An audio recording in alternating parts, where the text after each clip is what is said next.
جیسے جی میں اسی مثال کو لے لوں جو آپ کہہ رہے ہیں سافٹ اسپوکن، جی تو بہت سارے لوگ اپنے اسی طریقے سے لوگوں کو دھوکے نہیں دیتے، ہوں اپنے اسی اپرنٹ اچھے اخلاق اور مینرز، یعنی کہ جو ان کے پاس خدا کا تحفہ ہے، خدا داد ہے، ٹھیک ہے، اس کی وجہ سے لوگوں کو دھوکے بھی تو دیتے ہیں. تو یعنی کہ جو گفٹ ہے وہ دونوں طرف کٹ کرتا ہے نا. ایک یہ بات ہو گئی. ہوں صحیح، تو اس بات کو بھی ذہن میں رکھیں. جو بات میں کہنا چاہ رہا ہوں کہ خالی جی آپ اس تحفہ الہی کو لے کر یہ نہیں کہہ سکتے کہ میں اجر کا حقدار ہو گیا. اچھا یہ پوائنٹ پہلا ہے اور جی اہم ہے کہ اس پر آپ کو نظر رکھنی پڑے گی کہ میں نے اس کے ساتھ کیا اس کو استعمال کہاں کیا. ہوں ٹھیک، کیونکہ ہر چیز جو ہے نا وہ اچھے برے دونوں رستوں میں اپلائی ہوتی ہے. جیسے میں نے کہا علم دونوں طرف جاتا ہے، اخلاقیات دونوں طرف جاتی ہیں، ہنر دونوں طرف استعمال ہو سکتا ہے. ٹھیک، اچھا، اب جب انسان کسی بھی چیز کو استعمال کرتا ہے تو جو امام علیہ السلام کا ایک جملہ ہے کہ النیت ہی اصل العمل، عمل کی اصل یعنی جڑ، اصل عمل نیت ہے.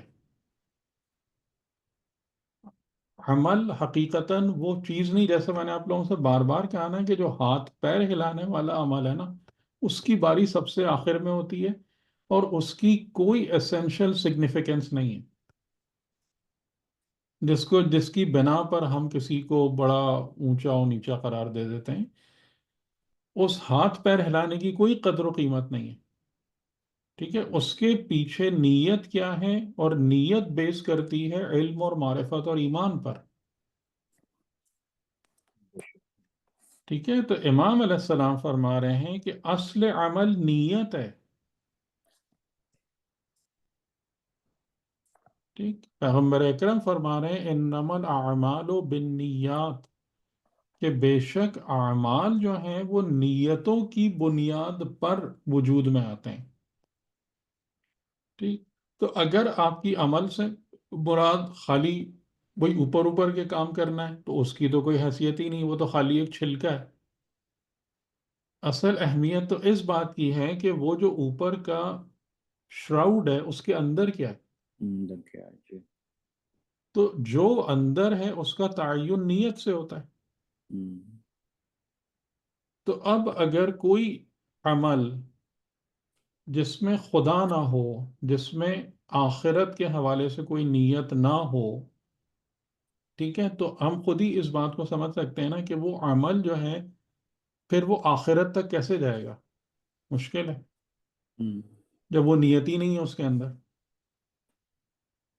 ہاں لیکن وہ اگر اس کے جو انٹینٹ ہے اس میں یہ ہے کہ میں کسی انسان کو فائدہ پہنچاؤں، میں کوئی اچھائی کریٹ کروں، تو اس کا اجر اس کو دنیا میں تو لازمی ملے گا اس زندگی میں، ہوں اور آخرت کے حوالے سے پھر ایک کوشچن مارک ہے. پھر وہ خدا بہتر جانتا ہے کہ وہ ہوں چیز اس کو آخرت میں فائدہ دے گی یا نہیں دے گی. لیکن دنیا میں ضرور اس کو اس کا اجر ملے گا. اگر آخرت میں نہیں ہے، مومن کے لیے معاملہ ڈفرینٹ ہوتا ہے تھوڑا سا. وہ یہ ہے کہ مومن کے حوالے سے جو ہے نا، کیونکہ آپ ایک چیز پر ایمان لا چکے ہیں، آپ کی نیت میں ہمیشہ آخرت اور خدا موجود ہے، تو پھر آپ کے ہر عمل کے لیے جو ہے نا پہلے اس بات کو دیکھا جاتا ہے کہ اس کے ذریعے سے آپ کا اخروی ثواب پریزروڈ ہو، پھر مطلب باقی کوئی اور چیز ہو.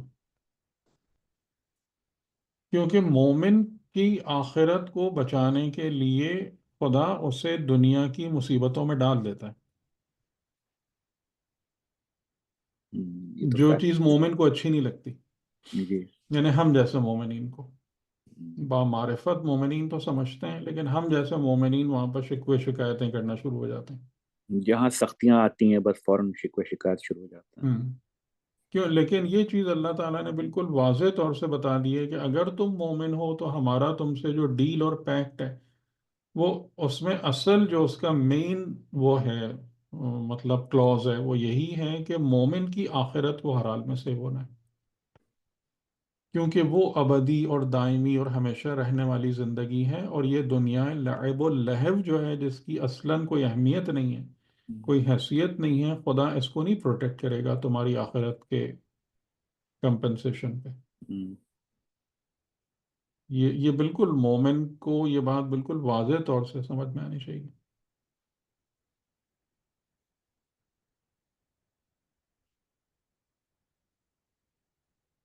جی صحیح صحیح، شکریہ ارون۔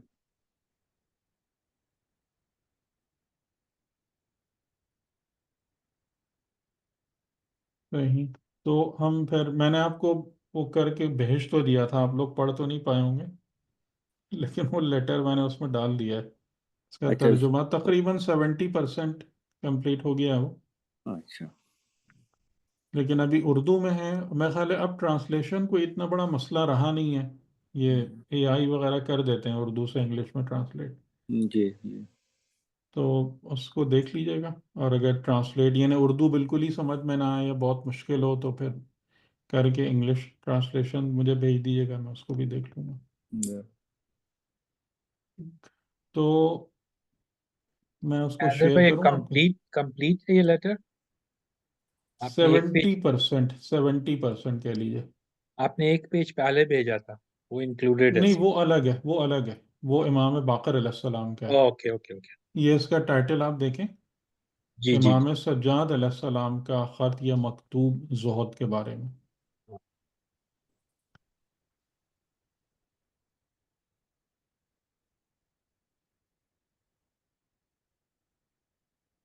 نہیں تو اس میں پھر آپ کے ساتھ شیئر کر لیتا ہوں اس کو، آج ہم اس کو دیکھتے ہیں کہ امام علیہ السلام کیا فرما رہے ہیں۔ آپ اس کو اپنے سامنے رکھ سکتے ہیں کہ یعنی اگر اردو پڑھنے، میرا خیال ہے کہ کس کو اردو پڑھنے میں مشکل ہوتی ہے؟ کسی کو بھی نہیں؟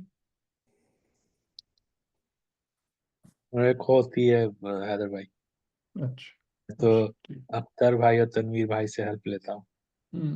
صحیح۔ اچھا اچھا، اس میں ذرا شیئرنگ آن کر دیجیے گا پلیز۔ جی جی،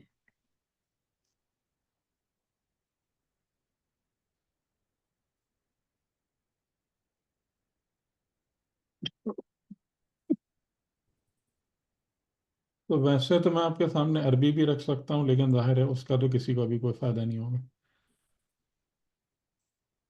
اچھا، یہ ہے جو میں نے ترجمہ کیا تھا، اس کا بیک گراؤنڈ یہ ہے، یہ ایک کتاب روضۃ الکافی، جو جو کافی یعنی کتاب کافی کو انہوں نے شیخ یعقوب کلینی نے 3 پورشنز میں ڈیوائڈ کیا۔ ایک اصول ہے جس کی شروع کی 4 جلدیں ہیں، اصول یعنی جن میں عقائد پر بات ہے۔ پھر فروع ہیں جن میں احکامات اور اعمال ہیں، وہ 2 یا 3 جلدیں ہیں۔ اور پھر آخری جلد جو ہے ایک شاید کتاب الدعا بھی ہے جس میں دعائیں ہیں جمع کی ہیں۔ اور پھر اس کے بعد ایک روضہ ہے، روضۃ الکافی، جو آخری اور جلد نمبر 8 ہے، 8۔ اور اس میں انہوں نے یعنی مختلف قسم کی آئمہ کی احادیث، آپ سمجھ لیں مسلینیس کلیکشن ہے آئمہ کے کلام کا جو انہیں ملا، کہ جس میں زیادہ تر موعظہ ہے، نصیحت ہے، یا اپنے شیعوں کے ساتھ ان کی گفتگو ہے، اور یہ ہمارے لیے کافی قیمتی ہے۔ میرا خیال ہے آپ لوگ بھی اس بات سے ایگری کریں گے کہ اگر ہمیں کوئی ایسا ڈاکومنٹ مل جاتا ہے کہ جس کے بارے میں ہمیں پتہ ہو کہ خاص طور سے آئمہ نے اپنے شیعوں کے بارے میں لکھا تھا یا بتایا تھا، تو ہمارے لیے وہ چیز قیمتی ہے یا نہیں ہے؟ ہم؟ ہے نا، کہ جس کے بارے میں ہم کو پتا ہو کہ بھئی یہ امام علیہ السلام ڈائریکٹ اپنے شیعوں کو کہہ رہے ہیں کہ یہ کرو یا ایسے رہو، کیا خیال ہے؟ وہ بہت اہمیت رکھتا ہے نا ہمارے لیے، جیسے وہ امام صادق علیہ السلام کا لیٹر تھا جو پہلے ہم نے دیکھا تھا۔ تو اس کی جو راوی ہیں وہ ابی حمزہ ثمالی، جو کہ ون آف دا موسٹ مطلب موسٹ رسپیکٹیبل امنگ جتنے بھی 12 اماموں کے اصحاب میں جو ہے نا، کچھ ایکسیپشنل لوگ ہیں کہ جو بہت ہی کم ہیں۔ یہ ابو حمزہ ثمالی جن کا نام ثابت بن دینار تھا، اور یہ بہت ہی امام علی ابن الحسین امام سجاد علیہ السلام ان کو بہت پسند کرتے تھے اور بہت قریب رکھتے تھے، ان کے ساتھ بڑی ان کی ویسی گفتگو ہے جو دعائے ابو حمزہ خمالی بھی آپ پڑھتے ہیں، وہ بھی انہی کے توسط سے ہم کو ملی ہے۔ تو یہ فرماتے ہیں کہ ہم نے کسی بھی انسان کے بارے میں نہیں سنا کہ جو امام جو علی ابن الحسین علیہ السلام سے زیادہ زاہد ہو، زہد میں بالاتر ہو امام علی ابن الحسین سے، سوائے اس کے کہ جو ہمیں علی ابن ابی طالب علیہ السلام کے بارے میں جو خبر ہم تک پہنچی، یعنی امام علی علیہ السلام کے زہد کی خبر کو اگر ہم رکھیں تو وہ ایکسیپشنل ہے، اور اس کے بعد جو ہے نا وہ امام علی ابن الحسین علیہ السلام کا زہد جو ہے وہ مثالی ہے ہمارے سامنے۔ اور وہ کہتے ہیں کہ امام علی ابن الحسین علیہ السلام ہمارے سامنے زہد کے بارے میں باتیں کرتے تھے اور ہمیں واعظ و نصیحت کرتے تھے، اور جو کوئی بھی ان کے سامنے موجود ہوتا تھا ان کی بارگاہ میں اور اس گفتگو کو سن رہا ہوتا تھا وہ بکا کرتا تھا۔ بکا کا مطلب پھوٹ پھوٹ کر رونا، ٹھیک ہے، صرف رونا نہیں، بکا یعنی زور سے پھوٹ پھوٹ کر رونا۔ اور ابو حمزہ کہتے ہیں کہ میں نے جو امام علی ابن الحسین علیہ السلام کے کلمات تھے زہد کے بارے میں، ان کو میں نے لکھ لیا ایک جگہ، اور پھر اس کے بعد میں نے امام علیہ السلام کی خدمت میں ان کو اس ڈاکومنٹ کو پیش کیا، اور امام علیہ السلام نے اس کو دیکھا اور اس کو میں کریکشن کی، اور یہ امام کا کریکٹڈ ڈاکیومنٹ ہے کہ جو میں یہاں پر پیش کر رہا ہوں، یعنی جو یہاں پر موجود ہے، ٹھیک۔ یہ اس کا بیک گراؤنڈ ہے، اور یہ شروع ہوتا ہے، جو ابھی میں نے شروع کا جملہ اس میں نہیں لکھا، بسم اللہ الرحمن الرحیم، کفان اللہ وإیاکم کید الظالمین وبغی الحاسدین وبطش الجبارین۔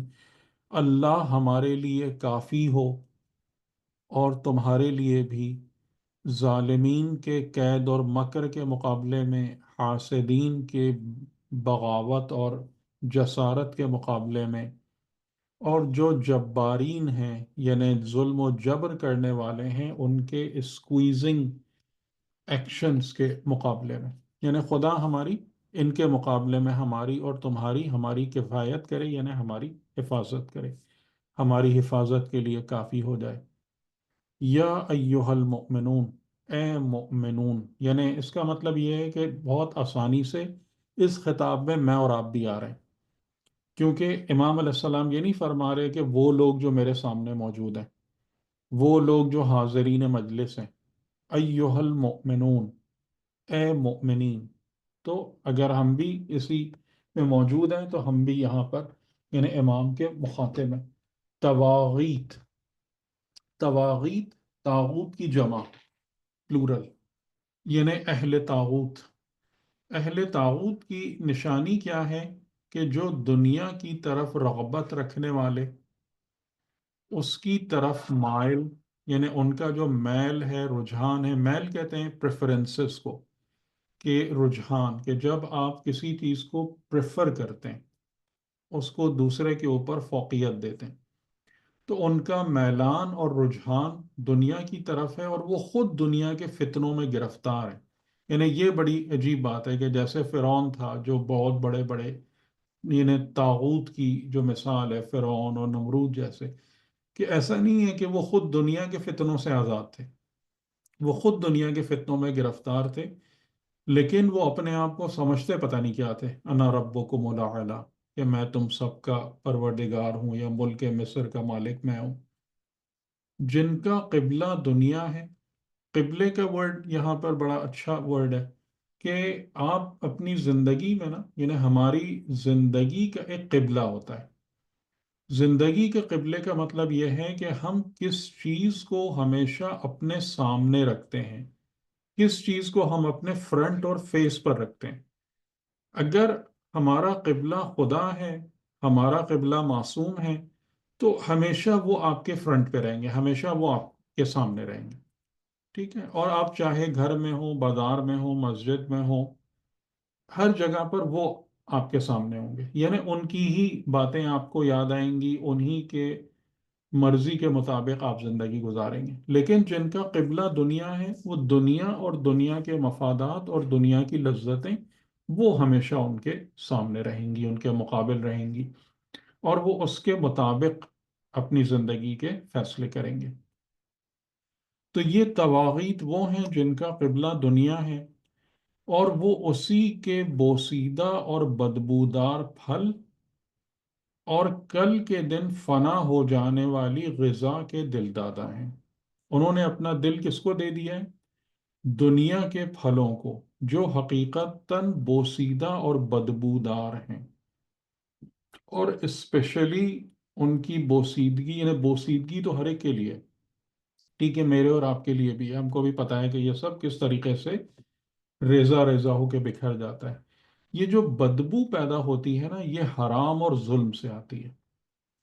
تو جو طواغیت ہیں وہ کوئی حلال کے رستے سے تو اپنی چیزیں حاصل کرتے نہیں ہیں، وہ حلال کا تو خیال رکھتے نہیں ہیں۔ تو وہ دنیا کے جو کچھ بھی پھل جمع کرتے ہیں، اور جو جو بھی ان کے فالوورز ہیں وہ بھی اسی میں شامل ہیں، تو وہ پھل صرف بوسیدہ نہیں ہیں، وہ بدبودار بھی ہیں، اس کے ثمرات، اور وہ اس غذا کے دل دادا ہیں جو کل کے دن فنا ہو جائے گی، یعنی ایک ذرہ بھی اس میں سے باقی نہیں رہے گا اس غذا کا، اور وہ یعنی اس طعام کا کہ جو انہوں نے دنیا سے حاصل کیا، ایک ذرہ باقی نہیں رہے گا۔ جیسے میں نے بھی آپ کو کہا تھا کہ دنیا کی غذا جو ہے صرف اتنی دیر کی ہے جب تک آپ کی زبان پر ہے، بس اس کے بعد کچھ نہیں ہے۔ تو یہ لوگ طواغیت جو خود ان کا یہ حال ہے، یہ تمہیں فتنے میں نہ ڈال دیں، یعنی ان کی وجہ سے تم اس مشکل کا شکار نہ ہو جاؤ کہ مجھے کیسی زندگی گزارنا ہے، ان کے طریقے دیکھ کر یا ان کی دولت کو دیکھ کر یا ان کی ٹھاٹ باٹ دیکھ کر تم اس فتنے میں نہ پڑ جاؤ کہ مجھے کیا کرنا ہے۔ ٹھیک، خبردار اور ہوشیار رہو، خبردار اور ہوشیار، ٹھیک، وَاحْذَرُوا، وَاحْذَرُوا عربی میں حذر، وَاحْذَرُوا، خبردار اور ہوشیار رہو ان تمام چیزوں کے بارے میں جن کی طرف سے اللہ نے تمہیں خبردار کیا ہے، اور زہد اختیار کرو جن معاملات میں اللہ نے تم سے زہد چاہا ہے۔ اگر میں آپ سے پوچھوں، کل ہم نے بات کی تھی قرآن سے، خدا نے کن معاملات میں ہم سے زہد چاہا ہے؟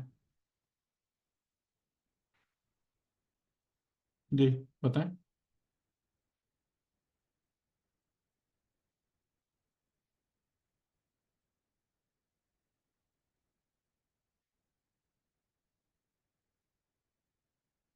جی،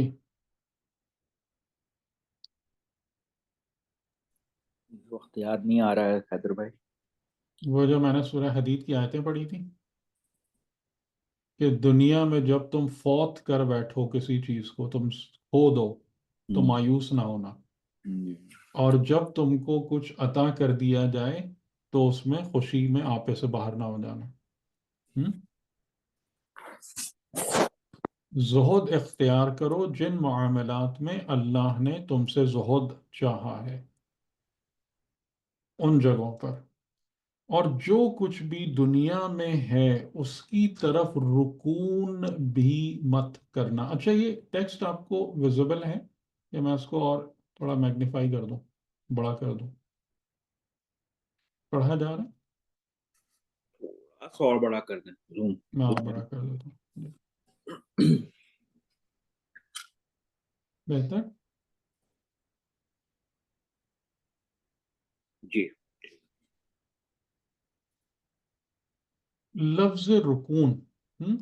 رکون ایک بڑا اسپیشل ٹرم ہے، اور اس کی یعنی کچھ لفظ ایسے ہیں کہ جن کی ہمیں نا معصومین علیہ السلام کے احادیث میں سے بڑی بہترین تشریح مل جاتی ہے، اور یہ میں نے آپ سے کہی ہے کہ ہم اس بارے میں بڑے بدقسمت ہیں کہ معصوم کے کلام کو مطلب پراپر تو وہ ہے نہیں ہمارے پاس بہت ساری جگہوں پر۔ رکون کا جو مطلب ہوتا ہے جھکاؤ، اگر آپ اس کا لفظی ترجمہ دیکھیں گے رکون کا، تو یہ کیا ہوتا ہے؟ جھکاؤ، یعنی اس کی طرف جھکاؤ بھی پیدا مت کرنا جو کچھ اس دنیا میں ہے، ٹھیک ہے۔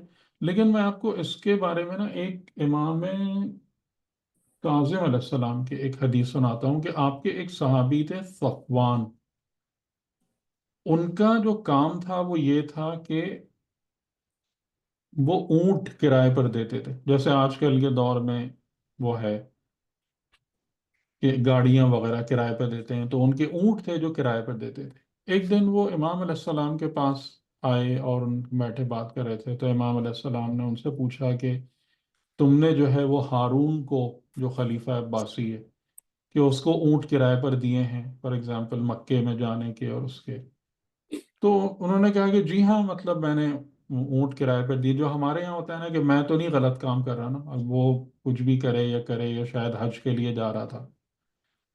تو تو امام علیہ السلام نے فرمایا کہ جتنی دیر وہ تمہارے اونٹ لے کر گیا ہے اور واپس آ کر تم کو ریٹرن کرے گا، اتنی دیر تک تم اس کی زندگی کے خواہاں، یعنی اس کی زندگی کے امیدوار چاہتے ہو کہ نہیں کہ وہ زندہ رہے؟ نے کہا ہاں، ورنہ اجرت جائے گی. تو آپ نے فرمایا یہ رکون ہے. یہ قرآن کریم کی آیت ہے لا ترکنوا الی الذین ظلموا. قرآن کی آیت ہے لا ترکنوا، ان کی طرف رکون بھی نہ کرنا کہ جو لوگ ظالم ہیں. تو امام علیہ السلام نے فرمایا کہ جتنی دیر تم اس امید میں بیٹھے رہو گے نا کہ وہ زندہ رہے کہ آگے تمہاری اجرت واپس کرے، تم اس آیت کے انڈر میں آ جاؤ گے، کیونکہ اس کے آگے عذاب نار کی بات ہے کہ جو لوگ ظالمین کی طرف رکون کرتے ہیں ان کے لیے پھر سختی ہے. تو یہ رکون کا لفظ بڑا ایک عجیب ٹرم ہے کہ جو قرآن میں استعمال ہوا ہے، اور جس کی امام علیہ السلام نے یہ بڑی بہت ہی حیرت انگیز یہ تشریح ہے کہ یعنی جھکاؤ جو ہے یا کسی چیز کی طرف وہ ایک پریفرنس دینا، تو دنیا کی طرف رکون بھی مت کرنا، یعنی ذرہ برابر بھی اس کی طرف جھکاؤ مت پیدا کرنا. اس انسان کی مانند، یعنی رکون کرنے والے لوگ کون ہیں؟ اس انسان کی مانند جس نے دنیا کو ہی دار قرار، یعنی اپنے ٹھہرنے کا گھر اور وطن کے طور پر اختیار کر لیا. کیونکہ ہر انسان جو ہے نا، دیکھیں دو چیزیں گھر کے حوالے سے جو ہے نا وہ مانگتا ہے اور چاہتا ہے. پہلی چیز تو یہ کہ آبویسلی وطن. وطن کا مطلب ہے جہاں میرا ٹھکانہ ہے، یعنی جیسے ہم ایک لفظ استعمال کرتے ہیں نا کہ آپ گئے، ایون آپ زیارتوں پہ بھی گئے، اس کے بعد جب آپ لوٹ کے اپنے شہر میں آتے ہیں، اپنے گھر میں آتے ہیں، تو آپ آرام سے ہاتھ کھول کے پیر پھیلا کے بیٹھ جاتے ہیں، اور جی اللہ کا شکر میں اپنے وطن آ گیا، اپنے گھر آ گیا. تو آپ دیکھیں کہ ایون آپ جب ان مقامات پر تھے کہ جو مقامات مقدسہ ہیں، لیکن ایک قسم کی کوئی ایک بے چینی تھی آپ کے پاس کہ میں اپنے وطن میں نہیں ہوں، میں مسافر ہوں. تو وطن اور مسافرت ایک دوسرے کے مقابل ہیں. تو ہر انسان کے لیے کیا ہوتا ہے کہ جہاں پر وہ آرام سکون سے بیٹھتا ہے، اسے اس جگہ کو اپنا گھر اور وطن سمجھتا ہے. ٹھیک ہے، اور دار قرار یعنی کہ مجھے یہاں پر ہی رہنا ہے، مجھے یہاں پر ہی سکونت اور ریزیڈنس اختیار کرنی. تو وہ لوگ کہ جنہوں نے دنیا کو ہی دار قرار اور وطن قرار دے دیا ہے، ان کی مانند دنیا کی طرف رکون نہ کرنا، کوئی جھکاؤ نہیں پیدا کرنا. واللہ یعنی خدا کی قسم، بے شک تمہارے لیے خود اس دنیا میں کافی دلیل اور تنبیہ یعنی ایڈمونیشن موجود ہے. وہ کس جگہ پر ہے؟ ایام کے الٹ پھیر میں، انقلاب کے تغیر یعنی تبدیلی، ویریشن، اور اس کی عبرت انگیز مثالوں میں.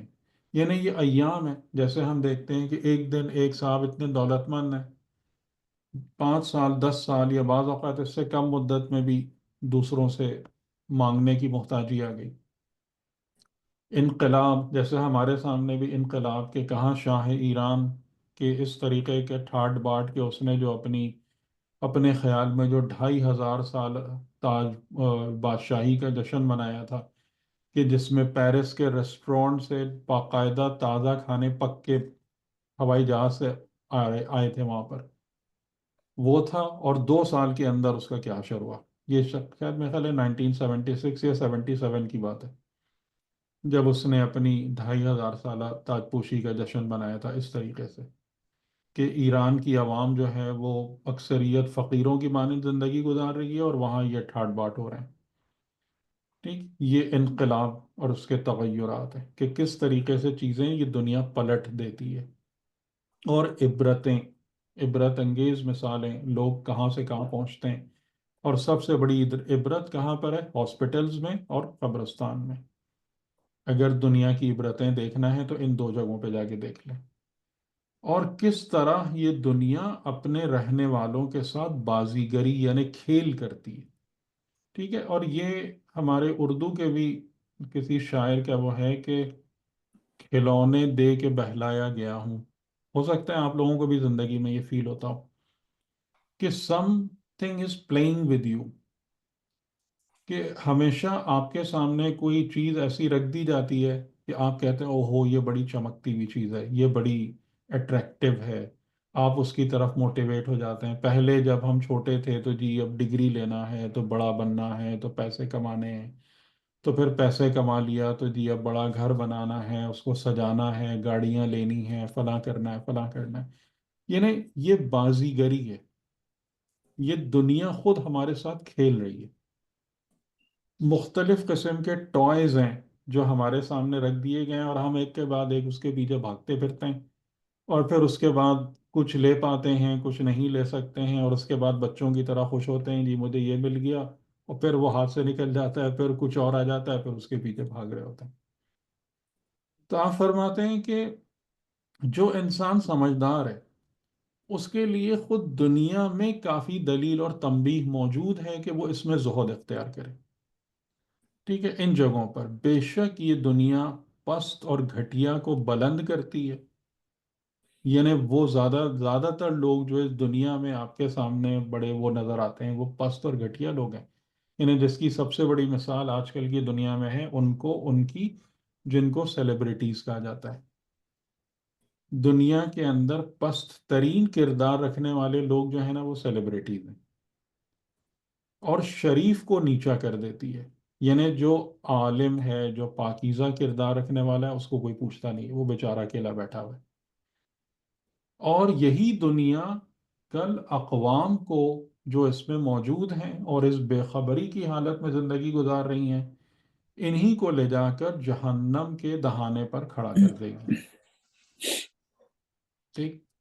تو یہ بے شک پس اس میں عبرت ہے. عبرت کا معنی کیا ہوتا ہے؟ عبرت عبور سے ہے، عبرہ.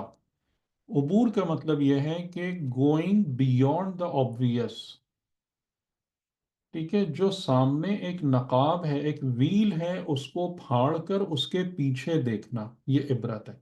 یعنی جیسے ہم قبرستان جاتے ہیں، وہاں ہمارے سامنے کیا ہے؟ صرف قبریں اور تو کچھ بھی نہیں ہے. لیکن عبرت حاصل کرنے کا مطلب کیا ہوتا ہے کہ ہم ان قبروں کے بیونڈ چلے جاتے ہیں. اور ہماری یہ سوچ ہوتی ہے دیکھو یہ شخص جو آج یہاں دفن ہے کل دنیا میں کیسے تھا، یہ کل دنیا میں کیسے بیہیو کرتا تھا، یہ کیسے اکڑ رہا ہوتا تھا، یہ کیسے دوسروں کو حقیر اپنے سامنے جان رہا ہوتا تھا، آج وہ کدھر ہے. تو عبرت کا مطلب یہ ہوتا ہے کہ آپ جو ہے نا obvious جو ہمارے سامنے نظر آ رہا ہے اس کو عبور کر کے اس کے پیچھے موجود حقیقت کو دیکھیں اور دیکھنے کے قابل ہوں. تو اس میں عبرت ہے، آزمائش ہے. یعنی جو کچھ بھی ہے یہ تمہارے آزمانے کے لیے. اور سخت جھڑکی ہے.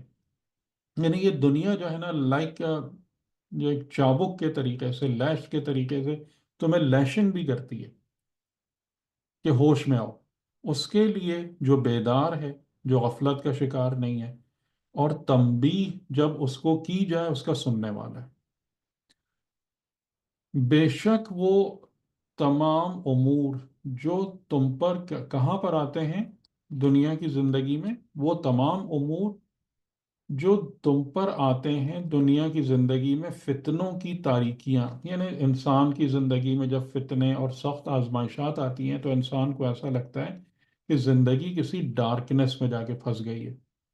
تو فتنوں کی تاریکیاں، ڈارکنیس آف، جب یہ زمانے میں تبدیلی اور سختی آتی ہے، نئے نئے حوادث یعنی ایونٹس جو ہر روز نئے چیزیں آ رہی ہوتی ہیں، نئے نئے مشکلات یا نئے نئے مسائل، جور و ستم کی سنتیں، یعنی کہ جو حاکمان ہیں، تقریباً دنیا میں ایسے حاکموں کا ملنا آلموسٹ اسکیئرس ہے کہ جو عدل کے ساتھ حکومت کریں، تو وہ نئی نئی سنتیں اور طریقے ایجاد کرتے ہیں لوگوں پر جور و ستم کرنے کی، لوگوں کو اسٹرینگل ہولڈ کرنے کی، ان کی زندگیوں کو اسکویز کرنے کی۔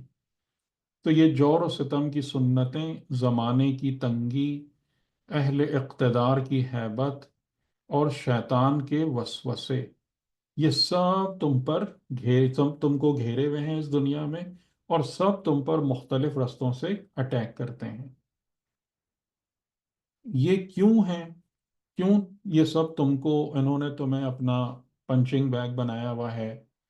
یہ سب کیوں تم پر حملہ آور ہوتے ہیں؟ اس لیے کہ قلوب بیدار ہونے سے اور ہدایت کی طرف توجہ کرنے سے اور اہل حق کو پہچاننے سے باز رہیں۔ ٹھیک ہے، یعنی کہ انسانوں کے قلوب بیدار نہ ہونے پائیں، اسی میں ہی پھنسے رہیں، ہدایت جو ان کو بتا دی گئی ہے، دے دی گئی ہے، اس کی طرف توجہ نہ کریں، اور جو اہل حق ہیں کہ جن کے ساتھ جڑ کر، جن کی طرف توجہ کر کے، جن کو پہچان کر، جن سے اٹیچ ہو کر لوگ اپنی غفلتوں سے باہر آ سکتے ہیں، ہدایت پا سکتے ہیں، ان کو اہل حق کو پہچان ہی نہ پائیں لوگ، ٹھیک ہے، معرفت سے، یعنی اہل حق کو پہچان ہی نہ سکیں، وہ اسی میں ہی ادھر ادھر گھومتے رہیں، سوائے ایک قلیل تعداد کے، یعنی ایک بہت تھوڑے سے لوگ ہیں انسانوں میں جو اس مصیبت سے بچ پاتے ہیں، جن کو اللہ نے اپنی عصمت اور حفاظت کی پناہ میں لے لیا ہے۔ تو اب آپ مجھے بتائیں کہ یہاں ہمارے پاس کوئی کرائٹیریا ہوگا کہ کس کو اللہ نے اپنی عصمت میں، یعنی اپنے محفوظ قلعے میں، خدا کس کو لے گا؟ کوئی اس کا معیار ہوگا یا نہیں، یا یہ رینڈم ہے، لاٹری ہے کوئی؟ نہیں نہیں، معیار تو ضرور ہوگا حیدر بھائی۔ ہاں، تو کیا معیار ہے؟ ہماری اتنی ساری جو ہم نے گفتگو کی، وہاں سے آپ کو کوئی معیار سمجھ میں آ رہا ہے؟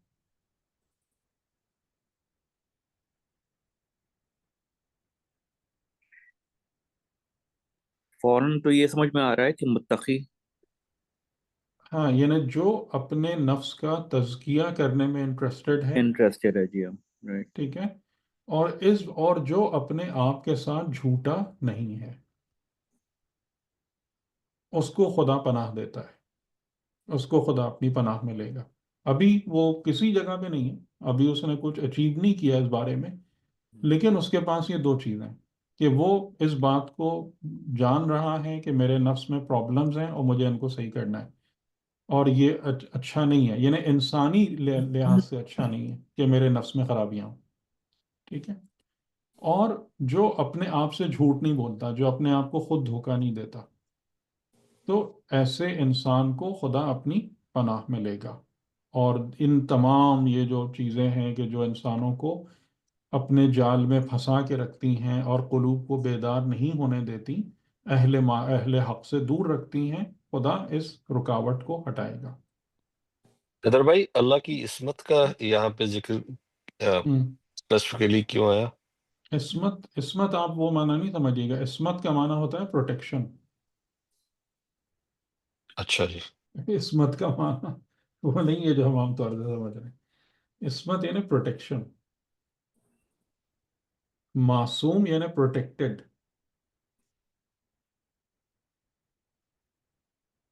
بس کوئی بھی گردش ایام سے اور حالات کے انقلاب سے اور دنیا کی آزمائشات کے برے انجام، یعنی تین چیزیں ہیں کہ یہ جو گردش ایام ہے، یعنی یہ دن الٹ پلٹ رہے ہیں، جو خود اس بات کو بتا رہے ہیں کہ دنیا کی زندگی میں کسی کی بھی اسٹیٹ اسٹیبل نہیں ہوتی، ٹھیک ہے، حالات انقلاب ہے، بادشاہ فقیر ہو گئے، فقیر بادشاہ ہو گئے، جیسے آپ کے انڈیا نے جو ہے 1857 کے غدر میں کیا کچھ نہیں دیکھا، ہم؟ کہ بہادر شاہ ظفر اور شاہی خاندان کے لوگ جو تھے نا، وہ دلی میں، وہ خواجہ حسن نظامی نے اس پہ بہت لکھا ہے کہ دلی کے بازار میں اور چاندنی چوک میں وہ بیچارے شاہی خاندان کے لوگ لٹرلی بھیک مانگ رہے ہوتے تھے،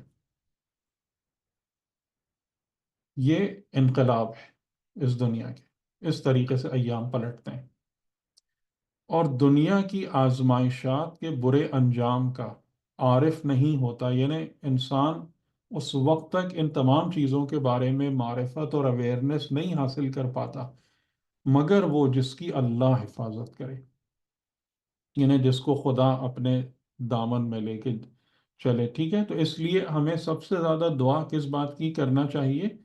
اے خدا مجھے اپنی حفاظت اور پناہ میں رکھنا۔ جب آپ کہتے ہیں اعوذ باللہ، تو اعوذ باللہ، یہ نعوذ باللہ کا مطلب یہی ہوتا ہے کہ خدا مجھے اپنی حفاظت کے دامن میں لے لے، خدا مجھے پروٹیکٹ کرے، کیونکہ یہ جتنے بھی مسائل ہیں میرے بس کی تو بات نہیں ہے کہ میں ان سے بچ سکوں، ٹھیک ہے؟ اعوذ باللہ یا نعوذ باللہ جو ہے نا، وہ اسی چیز کو بیان کر رہا ہوتا ہے۔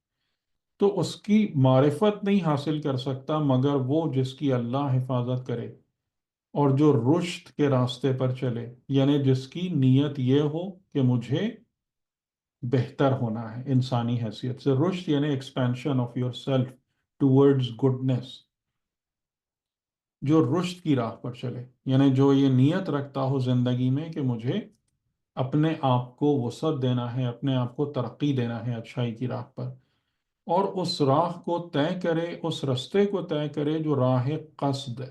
قصد کا مطلب بنیادی طور پر سیدھا اور آسان رستہ، ٹھیک ہے؟ یعنی اینچ پینچ والے ویگ ویز یا گنجلک قسم کے رستے جو جہاں پہ کنفیوژنز ہوں، ایمبیگیوٹیز ہوں، ان رستوں پہ وہ نہ چلے، سیدھے رستے کو اختیار کرے جو واضح اور روشن ہے۔ اور خدا نے ہمیں شریعت کے ذریعے سے اس سیدھے اور آسان رستے کی تعلیم دی ہے، اور پھر اس پر مدد اور قوت حاصل کرے زہد کے ذریعے سے، ٹھیک ہے؟ زہد یعنی کہ وہی بے رغبتی، کہ اپنے دل کو، اپنے قلب کو ڈیٹیچ کرے دنیا کی لذتوں سے، کہ یہ زہد جو ہے وہ انسان کی مدد کریں گی ان تمام چیزوں پر، رشد میں اور راہ قصد پر چلنے میں۔ ورنہ جیسے ہمیں بھی پتہ ہے کہ ہمارے پاس صفت زہد نہیں ہوتی تو ہم شریعت پر کتنا عمل کر پاتے ہیں؟ یعنی ہم تھوڑا سا شریعت کے تقاضوں کو پورا کرتے ہیں، پھر دنیا میں جا کے پھنس جاتے ہیں، یا بلکہ اب تو ایک اور ہی چیز ہو گئی ہے کہ شریعت میں بہت زیادہ دنیاوی چیزوں اور لذتوں کو ڈال دیا گیا ہے۔ یعنی مثلاً اس کی ہماری افطار ہے، اس کی ایک بہت بہترین مثال ہماری افطار ہے کہ جو زہد سے کتنا دور کر دیتی ہے ہمیں۔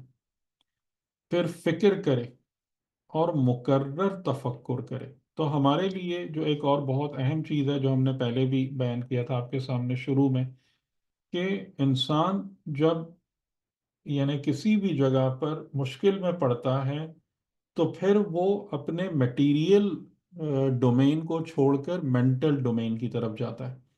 یعنی جو کچھ ہم میٹیریل ڈومین میں کر رہے ہوتے ہیں تو وہ ہمیں صاف نظر آ جاتا ہے کہ اس سے ہماری مشکل سالو نہیں ہو رہی ہے، تو پھر آپ فزیکل سے مینٹل کی طرف جاتے ہیں اور تفکر کرتے ہیں، یعنی فیکٹس کلیکٹ کرتے ہیں، چیزوں کو ایویڈنس بیس دیکھتے ہیں، غور کرتے ہیں، ریزننگ کرتے ہیں، چھانتے پھٹکتے ہیں اور ایک نتیجہ نکالتے ہیں۔ یہ تفکر ہے۔ تو یہ انتہائی اہم چیز ہے کہ اگر یہ تفکر نہ ہو اور ہر چیز جیسے وہی اندھی تقلید ہے اور پیچھے چلے جا رہے ہیں جو بتا دیا، تو پھر ایسے لوگ کسی بھی یعنی ان کے لیے امید نہیں ہوتی کہ وہ حق تک پہنچ پائیں گے یا کوئی صحیح معرفت حاصل کر سکیں گے۔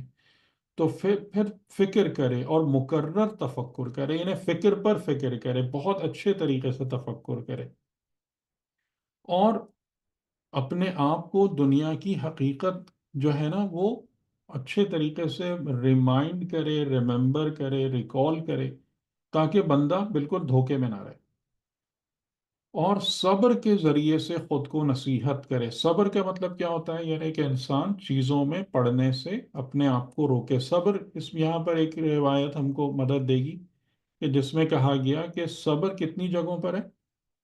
اطاعت خدا پر صبر، اور حرام اور معصیت سے بچنے پر صبر، ٹھیک ہے؟ حرام اور معصیت سے رکنے کو خود صبر قرار دیا ہے معصوم نے۔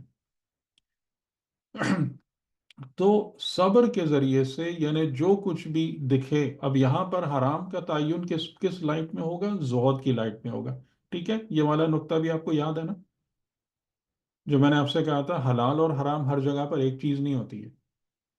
یہ بہت امپورٹنٹ پوائنٹ، یہ آپ کو یاد ہے نا؟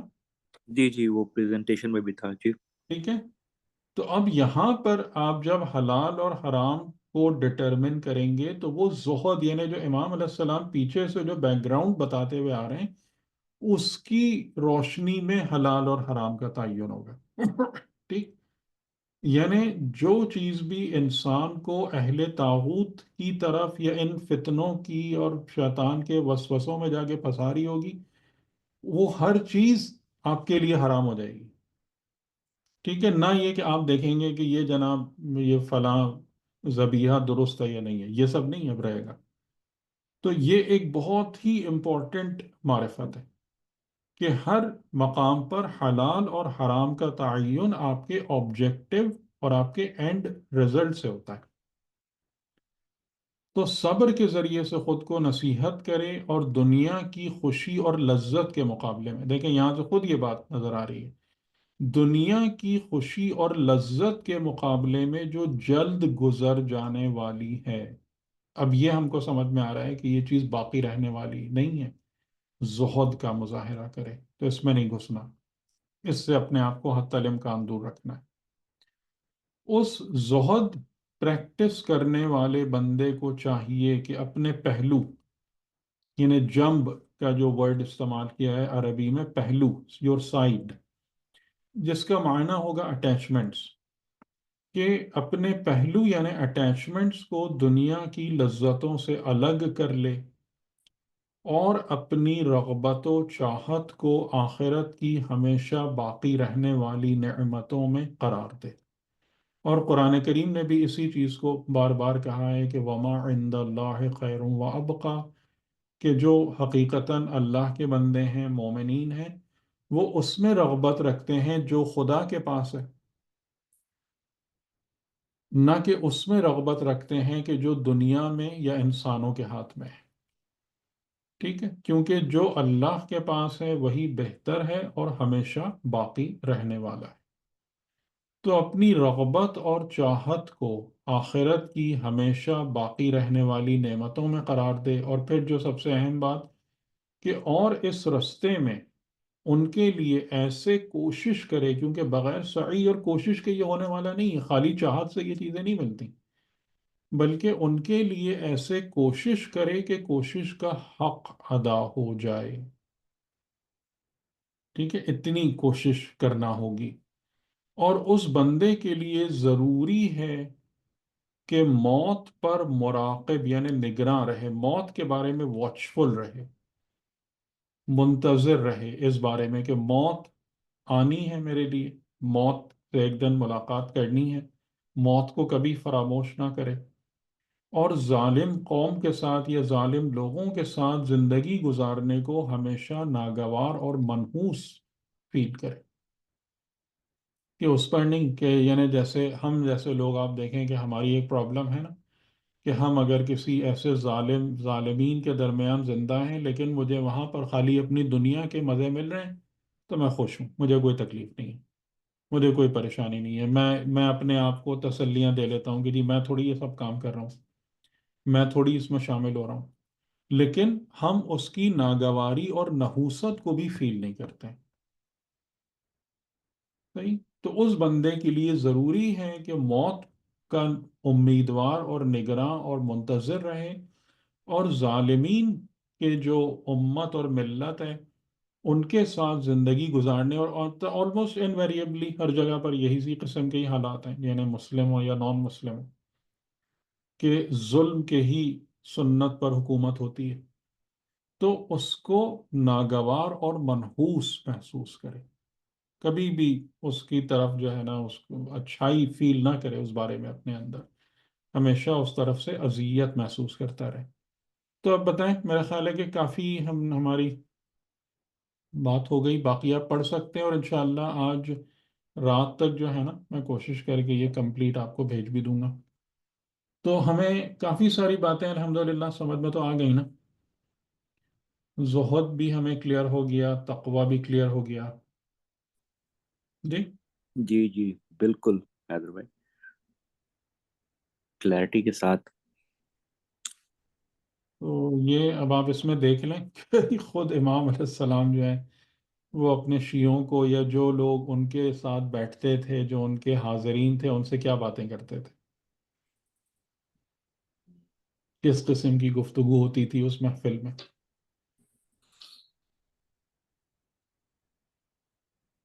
اور میں مس کر گیا شروع کا حیدر بھائی، آپ الکافی سے نکالا آپ نے یہ؟ روضۃ الکافی. روضۃ الکافی. وہ میں نے بیک گراؤنڈ بتایا تھا کہ اس کی جلد 8 ہے، اس میں یہ حدیث نمبر 2 ہے. پہلی حدیث اس کی وہ ہے امام صادق علیہ السلام کا لیٹر، اور دوسری حدیث اس کی یہ ہے صحیفہ علی ابن الحسین علیہ السلام وکلامہ فی الزہد. اور امام نے اس کو کریکشن کیا، رائٹ، نے بتایا. ہاں یعنی ابو حمزہ، اچھا اس کے جو راوی ہیں نا، ابو حمزہ صومالی کا نام تو آپ کو پتہ ہی ہوگا. جی جی میں نے ان کا اصل نام بھی بتایا، ثابت بن دینار تھا ان کا نام. بہت ہی قریب صحابی تھے، یعنی کہ آپ اس سے وہ کریں کہ اکثر امام علیہ السلام ان کو اپنے ساتھ ناشتے پر انوائٹ کرتے تھے ہوں. کہ میرے ساتھ آ کے ناشتہ کرو.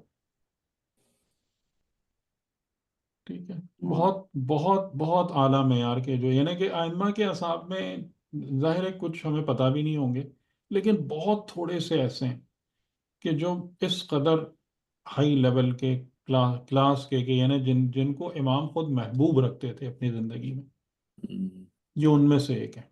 اور آپ دیکھیں کہ جیسے دعا ابو حمزہ بھی ایک کلاس ہے نا، اس میں بتاتی ہے نا. تو یعنی کہ جب امام اگر کسی صحابی کو اگر کوئی دعا دیں گے، جیسے دعائے کمیل ہے جو امام علی علیہ السلام نے کمیل کو دی تھی، تو اس سے اس بندے کا بھی معیار سمجھ میں آتا ہے نا. ہے نا کہ بالکل. کسی بیوقوف کو یا کسی نالائق کو تو ایسا کلام نہیں دیا جاتا نا اس کے ہاتھ میں.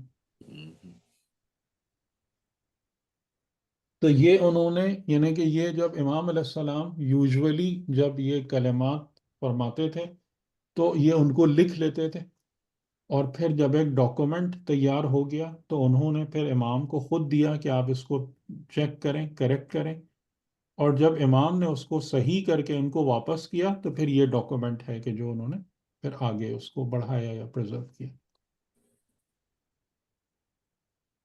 ایسے ہی لیٹر حیدر بھائی ایک امام علی کا بھی ہے، رائٹ، نہج البلاغہ میں زہد پہ.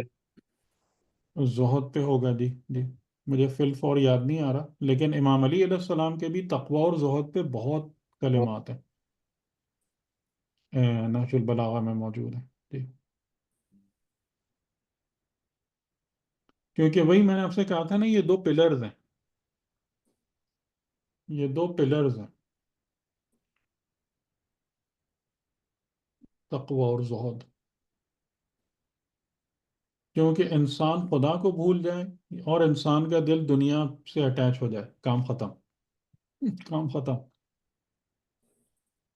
پھر اس نے جانا شیطان کے ہی گھر ہے، چاہے وہ دنیا میں جتنی بھی عبادت کرے یا نہیں کرے، فرق نہیں پڑتا اسے.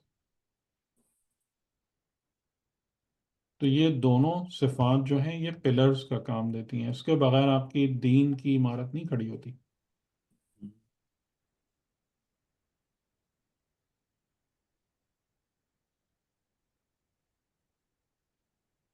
ٹھیک. بے شک. تو حیدر بھائی یہ ہم ہفتہ بریک لیں، اس کے بعد سے پھر فالوئنگ ویکینڈ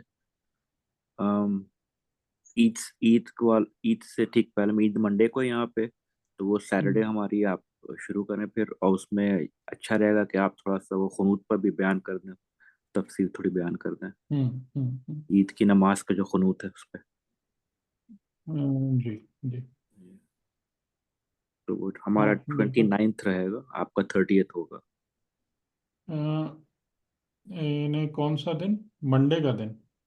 نہیں سنڈے آپ کا، وہی سنڈے ہوگا. اچھا اچھا اچھا، سنڈے سنڈے. ہاں ریگولر شروع کرتے سیٹرڈے ہم لوگ ہاں کرتے تو تھے. یعنی اگلا سنڈے پھر ہم نہیں رکھیں گے، جی اور اس کے بعد والے سنڈے. جی ہاں. ٹھیک ہے. تو بہرحال آپ لوگ فرمائیے کہ ہماری یہ ساری گفتگو فروٹفل رہی.